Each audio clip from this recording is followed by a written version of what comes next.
नमस्कार। देश एक नई शुरुआत की संधि पे खड़ा है।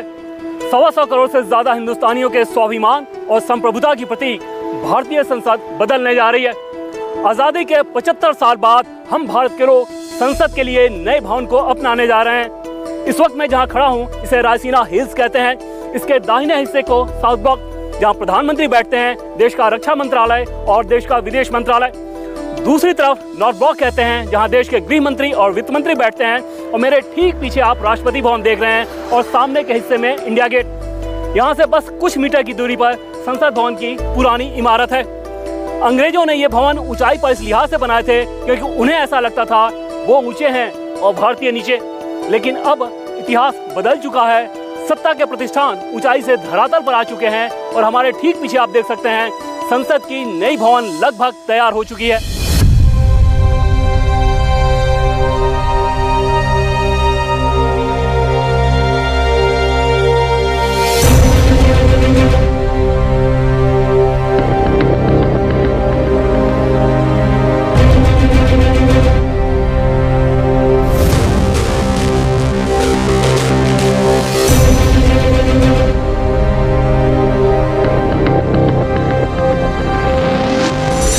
इंडिया गेट के पीछे खड़ी एक छतरी, जिसमें पहले जॉर्ज पंचम की स्टैचू थी, लेकिन अब नेताजी सुभाष चंद्र बोस की प्रतिमा लगेगी। वहां से लेकर राष्ट्रपति भवन तक जो सड़क जाती है राजपथ कहलाती थी, क्योंकि उसका निर्माण भारत को गुलाम बनाने वाले ब्रिटेन के राजा जॉर्ज पंचम के स्वागत के लिए किया गया था। अब ये रास्ता और इसके इर्द गिर्द का लॉन कर्तव्य पथ कहलाएगा।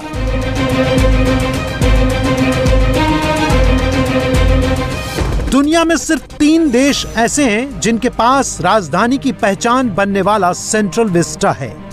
ये देश है फ्रांस, अमेरिका और भारत। तीनों देशों के सेंट्रल विस्टा आपके सामने हैं। ये संयोग नहीं कि तीनों देश नागरिकों के सम्मान और लोकतंत्र के रक्षक हैं, पूरी दुनिया को दिशा दिखा रहे हैं। लेकिन आजादी के 75 साल पूरे होने पर भी अपनी संप्रभुता का स्वदेशी चेहरा भारत के पास नहीं था।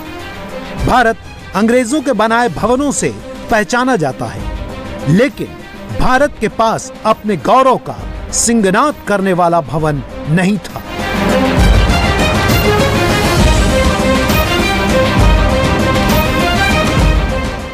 मैं इस वक्त लाल किले के सामने खड़ा हूं। इसे देखते ही भारत में मुगलों के शासन की याद आती है।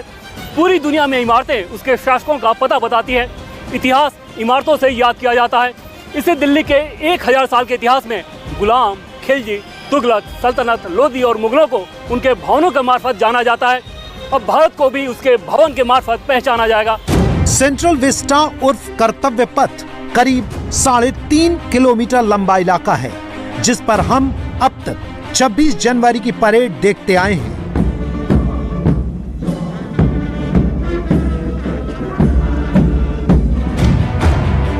इसकी शुरुआत होती है 1911 में। तब अंग्रेजों ने इसे अपने राजा और रानी के स्वागत के लिए बनवाया था। उस वक्त यहाँ पहाड़ियां हुआ करती थी। इसे बनाने वाले हाथी में चढ़कर इस जगह को देखने आए थे। वही तस्वीर आप अपने टीवी स्क्रीन पर देख रहे हैं। हाथी पर चढ़कर किए गए सर्वे के बाद इस इलाके के लिए जो नक्शा तैयार हुआ उसे भी आप देखिए। तब इस पूरे इलाके को बहुत अलग तरीके से प्लान किया गया था। अंग्रेजों का मानना था कि सेंट्रल विस्टा सीमित इमारतें और ऑफिस हों। निर्माण का काम शुरू हुआ और 1930 आते आते योजना का छोटा हिस्सा ही तैयार हो सका और सेंट्रल विस्टा का प्लान अधूरा रह गया।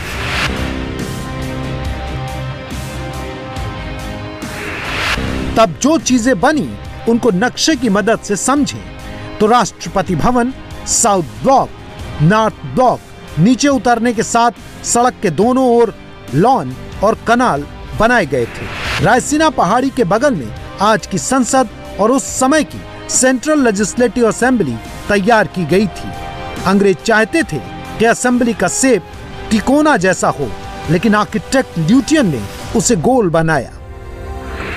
1930 से लेकर अब तक देश की संसद का स्वरूप नहीं बदला है। देश आज़ाद हो गया, अंग्रेज चले गए, देश बदला, सांसदों की संख्या बढ़ गई।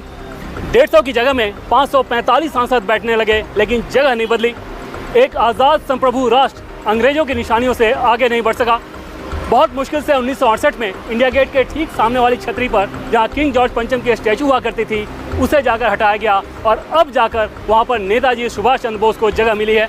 अब हम आपको कुछ ऐसी तस्वीरें और नक्शे दिखाते हैं जिन्हें देखकर आपको लगेगा कि आप टाइम मशीन पर बैठे हैं। ये आपको इतिहास में कई दशक पीछे ले जाएंगी। सबसे पहले हम आपको उस समय की संसद और उसके भीतर बने सेंट्रल हॉल की तस्वीर दिखाते हैं। ये वो सेंट्रल हॉल है जिसमें अब संसद के संयुक्त सत्र होते हैं, यानी राज्यसभा और लोकसभा के सांसद एक साथ बैठते हैं। पहले यहाँ कुर्सी मेज पड़ी थी क्योंकि इस जगह का इस्तेमाल सांसदों के कैफेटेरिया के लिए होता था, लेकिन अब यहाँ कुर्सियां लगा दी गई हैं। यहाँ से बाहर निकले तो आपको उस समय की एक हवाई तस्वीर दिखाते हैं जिसमें करीब 90 साल पहले की दिल्ली समझ में आएगी। यह आज के कर्तव्य पथ और उस समय के राजपथ के इर्द गिर्द का इलाका है।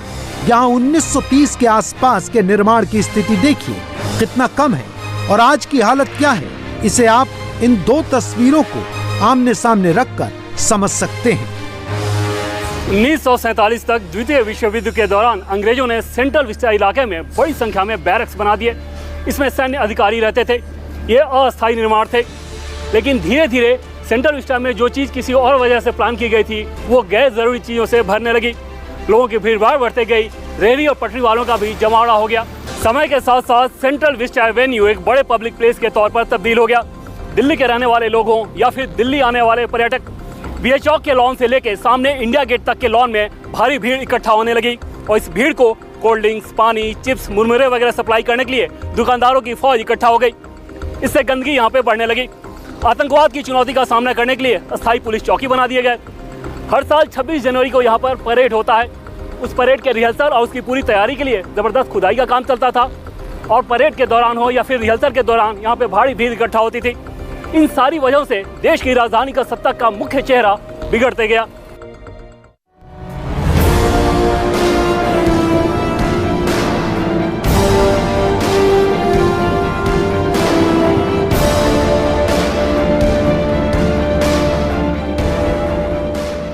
सेंट्रल विस्टा के पुराने नक्शों में इंडिया गेट से रायसीना हिल्स से थोड़ा पहले तक दोनों ओर एक नीली रेखा दिखाई देती है जो कि दोनों ओर बनाई गई नहर है। यहाँ बोट क्लब हुआ करता था, लोग नौका विहार करते थे। आज भी गर्मी में दिल्ली का पारा दिखाने के लिए अखबारों में इसी नहर में बच्चों को कूद कर नहाते हुए फोटो छपती हैं, लेकिन इनकी हालत और रखरखाव बहुत खराब हो गया था। अब आपको हम ऊंचाई से ली गई एक और तस्वीर दिखाते हैं जो करीब 5 दशक पुरानी है, लेकिन सेंट्रल विस्टा कितना बदल गया इसे समझने में आपकी मदद करेगी।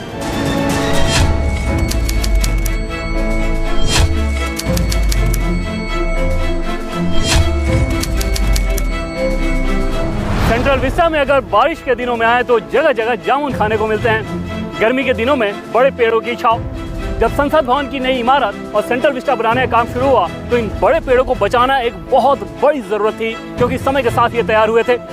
तकनीकी तौर पे इन्हें ट्रांसफर किया गया और नई जगह पे शिफ्ट करके वापस पुरानी जगह पे लाया गया। लेकिन नई संसद भवन को बनाने की जरूरत और चुनौतियों की कहानी बहुत दिलचस्प है।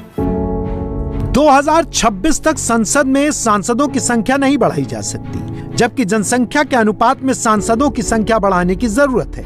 इसलिए भविष्य को ध्यान में रखकर जब नए संसद भवन के निर्माण का काम शुरू हुआ तो सब कुछ ठोक बजाकर किया जा रहा है। संसद में लगने वाली हर चीज के कई सैंपल बनाए गए, उनको कई जगह से अप्रूव करवाना पड़ा। सुरक्षा कारणों की वजह से जो भी ओरिजिनल डिजाइन में बदलाव किए गए, लोगों को दिखाने के लिए हर चीज का 3D डिजाइन बनाया गया ताकि समझाया जा सके कि सच में जो कुछ तैयार हो रहा है वो कैसा लगेगा। बड़े लॉबी, एंट्रेंस स्क्वायर के साथ भव्यता का विशेष ध्यान दिया गया और सबसे खास बात ये कि सजावट में भारतीय परंपरा और राष्ट्रीय महत्व के प्रतीकों को प्राथमिकता दी गई। सेंट्रल विस्टा के नए नक्शे में हमें कुछ बॉक्स नुमा निर्माण दिखते हैं। ये दरअसल सरकारी मंत्रालय हैं। इनके निर्माण में ईमानदारी, पारदर्शी सोच का ख्याल रखा गया। छोटे छोटे दड़वे जैसे कमरों की जगह अब लंबे हॉल में कर्मचारियों के बैठने की व्यवस्था होगी। सभी मंत्रियों के बैठने के कमरे एक जैसे होंगे। अधिकारियों के कमरे, मीटिंग रूम वगैरह एक जैसे होंगे। ऑफिस के बाहर 5 सितारा होटल जैसे लंबे पोर्टिको और पैरेलल एग्जिट एंट्री रोड बनाए गए हैं ताकि भीड़ भाड़ और बेतरतीब पार्किंग की समस्या न रहे। सेंट्रल विस्टा में प्रधानमंत्री और उपराष्ट्रपति के लिए सरकारी घर भी बनाया जाना है। कैबिनेट सचिव और उनके सचिवालय को पीएमओ के करीब लाया जाना है। इस पूरे इलाके में यातायात की बेहतर व्यवस्था के लिए अंडरग्राउंड मेट्रो और ओवरग्राउंड पोर्ट की व्यवस्था की जा रही है। पार्किंग की भी बड़ी व्यवस्था की जा रही है ताकि अभी जो मजमा लगता है, सैलानियों को पार्किंग में दिक्कत होती है, उसे खत्म किया जा सके।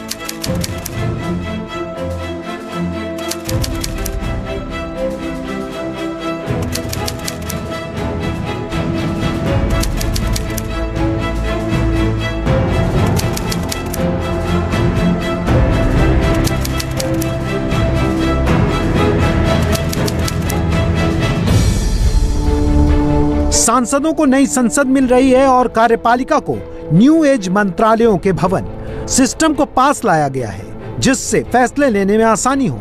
और सबसे बड़ी बात यह है कि भारत की नई पहचान मजबूत हो, वक्त की जरूरत के मुताबिक कार्यशैली को प्रमोट किया जा सके।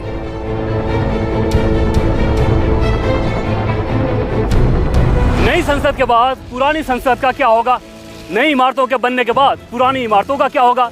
ये सवाल सबके मन में होगा। तो इसका जवाब है, पुरानी संसद के कुछ हिस्से को ऑफिस के तौर पर इस्तेमाल में लाया जाएगा, जबकि कुछ को म्यूजियम के तौर पर तब्दील किया जाएगा। ये संदेश है इस बात का कि बदलाव को वक्त के साथ अपना लेने से ही विकास संभव है। अब भारत की पहचान सेंट्रल विस्टा से नहीं बल्कि कर्तव्य पथ से होगी। आजादी के 75 साल बाद ही सही भारत की अपनी स्वदेशी पहचान होगी। इंडिया टीवी हर वक्त हर जगह डाउनलोड करने के लिए सर्च करें India TV news Google play store या ऐप स्टोर पर।